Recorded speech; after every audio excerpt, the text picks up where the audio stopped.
Hello. Today I would like to take you back to one of the most important buildings in our nation's history, Independence Hall in Philadelphia, Pennsylvania.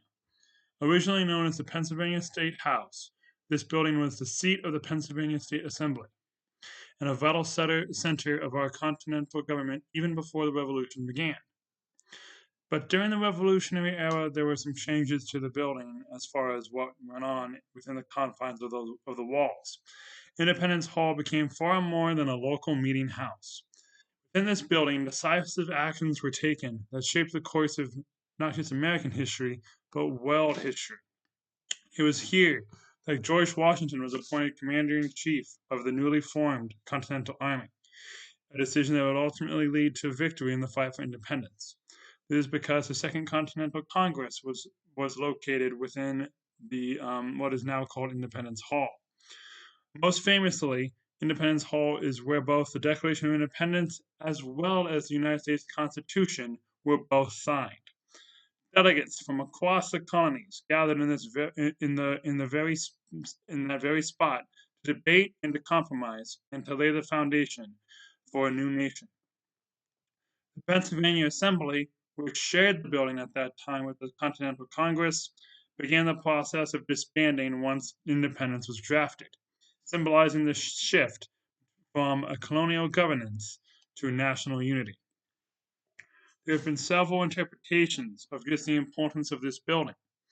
One of them is the physical building itself, the revolutionary act of breaking free from the chains of tyranny, and the British King George.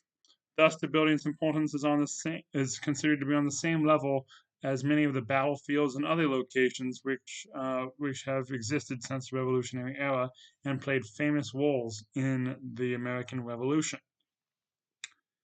There's a second, more philosophical interpretation where the building is a symbol of liberty and freedom for not just the American government, but also the future of many countries who took the form of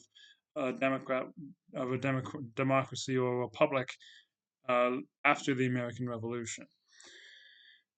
Thus, the building became a symbol for freedom and liberty. This exact sentiment was echoed by President Abraham Lincoln when he visited Philadelphia in 1861, when the opening stanzas of the Civil War, he stated, "Standing here in the place where we're collected together, the wisdom, the patriotism, devotion to principle, from which sprang the institutions under which we now live." Since the days of the Revolution, great care has been taken to preserve Independence Hall for future generations of Americans. In 1948, the building and its surrounding area was established as a National Historic Park under the guidance of the National Park Service. Since then, the Park Service has maintained the preservation of the building ever since, and several renovations have been undertaken to not just restore the building but also to ensure that the building is kept in as close a condition as possible through those famous days in 1776 when the Declaration was signed. Thus, it ensures that the hall remains a living monument to the founding ideals of the American government. Restorations have continued over the years, and there is currently one going on now for the 2026 anniversary of the founding of America. Independence Hall is more than just a building. It is the birthplace of a nation. It is where our first founding documents were signed. It is where several of our greatest minds in American history met at the exact same place at the exact same time. Thus, it's a great place for students, families, and citizens alike.